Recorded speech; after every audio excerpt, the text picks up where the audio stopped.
Entrevista. Nós já estamos recebendo aqui na nossa bancada a doutora Carla Avelino, ela que vem aí falar com a gente sobre o Novembro Azul, urologista experiente aí. Muito obrigado, boa tarde, seja bem-vinda. Boa tarde, Rodrigo, muito obrigado pelo convite.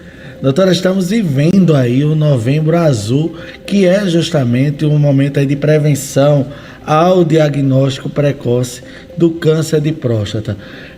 Saímos do Outubro Rosa, entramos no Novembro Azul, que é aí um câncer mais comum entre os homens. Como é que está esse momento de conscientização nesse mês? Quais são as atividades que estão sendo pensadas para esse mês alusivo a essa conscientização? Pois é, o câncer de próstata, ele é o câncer que ele é o segundo câncer mais frequente nos homens. E a sociedade, visto isso, a Sociedade Brasileira de Urologia, ela começou essa campanha após o sucesso da campanha do Novembro Azul, ou do Outubro Rosa. Então, quando viu que a campanha do Outubro Rosa conseguiu conscientizar mais as mulheres com relação ao câncer de mama, a sociedade, então, resolveu fazer essa campanha. Mas ainda está muito aquém, não está, em relação ao Outubro Rosa? A Outubro Rosa, sim. A Outubro Rosa, ela é mais antigo, né? E, assim, você consegue atingir mais porque a mulher ainda se cuida mais do que o homem. Porém, nos últimos anos, a gente verifica uma maior adesão ao homem, principalmente pós-Covid, porque pós-Covid todo mundo passou a se cuidar mais, passou a olhar a saúde como um bem principal. Então, realmente, nos últimos anos a gente tem identificado uma melhora nessa campanha. Mas mesmo assim ainda tem um número de mortes bem alto. Ainda tem um número de mortes que o câncer de próstata, se identificado precocemente, ele tem mais de 90% de cura. Então, esses índices de mortalidade, que é quase 16 mil ao ano no Brasil, ele poderia ser bem menor se o diagnóstico fosse precoce. Ainda há uma rejeição do homem em cuidar da saúde. Eu nem falo especificamente em relação ao câncer de próstata, mas em ir ao médico regularmente, em fazer os seus exames. O Novembro Azul também busca alertar o homem para esse cuidado no geral? Isso, é o que eu sempre falo. O Novembro Azul, ele é apenas uma porta de entrada. Mas quando o paciente chega no meu consultório, eu já fico super feliz porque ele quebrou a primeira barreira. A próstata é um dos itens para cuidar. Existe todo o coração, a diabetes, a hipertensão. Então, o paciente, quando ele chega ao consultório do urologista, que normalmente é o primeiro médico que ele vai, infelizmente, porque ele deveria ir ao médico desde a sua adolescência, igual a mulher faz. Então, a gente normalmente identifica, encaminha ao cardiologista, encaminha ao endocrinologista, mas o homem ele precisa ter a cultura de se cuidar desde cedo, igual a mulher já tem essa cultura. Isso é importante, doutora. Além dos exames, quais são os cuidados, estilo de vida que a senhora sugere, recomenda e indica para os homens, que às vezes geralmente são mais descuidados, né, do que as mulheres, como a senhora falou. Para a prevenção, o que a gente identifica que pode prevenir? É justamente isso: estilo de vida, atividade física, controle do peso e evitar bebida alcoólica e cigarro. Esses são os principais que a gente pode prevenir, porque os outros dois a gente não tem como prevenir, que é a idade e a genética. Sim. E o diagnóstico, como é feito o diagnóstico, principalmente a gente vê muito no Novembro Azul falando em diagnóstico precoce. Então, esse diagnóstico precoce, como ele é feito? O diagnóstico de câncer de próstata só por biópsia, certo? O diagnóstico. Então, a gente não vai biopsiar todos os homens. Então, a gente vai fazer o rastreio. A gente vai rastrear para saber aqueles que têm o maior risco de ter o câncer ou não. Então, o rastreamento a gente faz basicamente com 2 exames, que é o PSA e o toque. Algumas situações a gente pode fazer uma ressonância também, sendo que a gente avalia sempre caso a caso. Na população em geral, o que é feito? PSA, que é um exame de sangue, e o toque, que faz parte do exame físico. Um interliga o outro, ou seja, dependendo do exame do PSA que ele é encaminhado para o toque ou não, os dois são necessários. Pois é, essa é a dúvida que os pacientes acham que o toque eu vou encaminhar para um toque. Não, o toque ele é feito no consultório mesmo, ele faz parte do exame físico.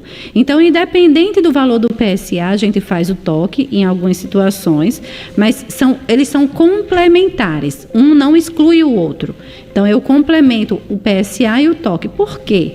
Porque existem algumas situações que o PSA é normal e o toque é alterado. E esse paciente tem câncer, independente do valor do PSA. Qual a faixa etária que a senhora recomenda para que se procure fazer esses exames, procure um médico para fazer esse check-up? Para rastreamento de câncer de próstata, a sociedade ela recomenda que a partir dos 45 anos, quem tem fatores de risco é a partir dos 50. Porém, a gente já orienta a partir dos 40 anos, justamente diminuir ainda mais essa idade, até chegar na adolescência. Mas a partir dos 40 anos, o homem já ir ao urologista para orientação, não só com relação à próstata, a próstata não é só câncer de próstata, a próstata, 50% dos homens eles vão ter em algum momento da vida a próstata crescida, que é muito mais frequente do que o câncer. Então, a partir dos 40 anos, ele já pode procurar o seu urologista para ficar acompanhando. Sim. Mas para rastreio, para a população normal, 50 anos e 45 para quem tem fator de risco. Ô, doutora, A senhora fala que em alimentação saudável, equilibrada, né? Isso é uma dica já para a partir dessa faixa etária, onde se recomenda essa prevenção e esse cuidado. E que tipo de alimentação saudável, equilibrada, a senhora sugere aí para a dona de casa que vai cuidar aí do marido, que está querendo casar com uma pessoa que já está aí nessa faixa etária, para não viverem juntos mais tempo, né? A responsabilidade acaba sendo maior da mulher, né? Que está ali. A alimentação saudável, o que é que a gente diz? Água. E o alimento, ele tem que ser o mais diverso possível. Ele tem que ter verdura, ele tem que ter fruta, ele tem que ter cereais. Então, aquele prato bonito que é o arroz, o feijão, a salada, a proteína, isso sim é o saudável. Quanto menos industrializado a gente utilizar nas nossas refeições, menor o risco de a gente adquirir qualquer doença. O industrializado, quanto mais industrializado, maior o risco de qualquer câncer, não só o de próstata. Ô, doutora, e quais os sintomas? O câncer de próstata, ele demonstra sintomas para o corpo? Quais são os sintomas? O câncer de próstata ele é assintomático. Por isso que é pior, então. Por isso que é tão importante ir ao médico independente dos sintomas. Por isso que é importante o rastreamento anual. Para ele começar a dar sintomas, eles são décadas de crescimento. O câncer de próstata ele tem um crescimento lento. A gente diz que a média dele é 10 anos de crescimento. Então, o ideal é você ir independente dos sintomas. Existem alguns sintomas? Sim. Dificuldade para urinar, sangue na urina, sangue no esperma. Mas isso também são sintomas de próstata crescida. Tá certo? Então, às vezes, o paciente já chega lá muito assustado, achando que é câncer, e desde que é outros sintomas. Então, não esperar ter sintomas para procurar o urologista com relação ao câncer de próstata. Doutora Carla, o Outubro Rosa conseguiu índices gigantes de mamografias pelo SUS. A gente noticiou aqui, inclusive, a cidade de Macaíba zerando mamografias. Eles fazem um trabalho nos bairros através do Grupo Reviver, por exemplo, e outros grupos que têm possibilitado gratuitamente esses exames. Para os homens, também há essa facilidade no SUS de fazer esse exame? A mamografia ela é mais complexa, então ela precisa de um raio-x. O exame da próstata é um exame simples, é um exame de toque, que não tem custo nenhum, basta o urologista estar lá, e um PSA, que ele é mais acessível. Ele como toda dificuldade, mas ele é acessível ao SUS, o exame dele. Então, diferentemente do rastreio para o câncer de mama, o câncer de próstata, ele tem um custo muito baixo. Mas as especialidades específicas nem sempre são encontradas no SUS. Exatamente, esse é o grande problema, é o acesso ao especialista. Que é o mais complicado. Mais complicado, É o mais difícil. E aí a sociedade tem montado atividades justamente para a conscientização nesse período? Tem feito algumas campanhas, tem feito alguns mutirões também cirúrgicos, porque também não é só dar o diagnóstico, eu também preciso tratar, né? Então, eu tenho que diagnosticar e tenho que dar vazão ao meu tratamento também.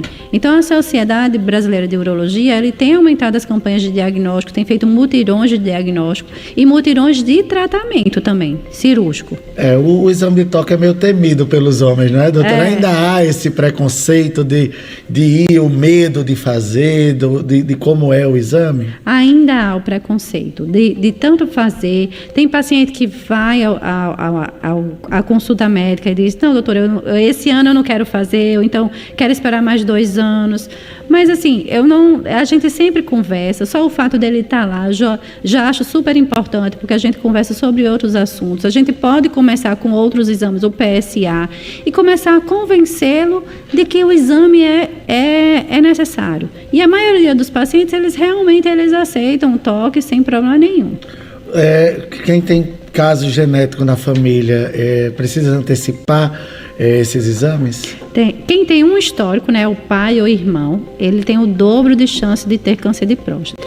E quem tem 2 casos, tipo 2 irmãos, ou pai ou irmão, ele aumenta 5 vezes o risco. Então, a genética, ela é forte realmente nesses casos.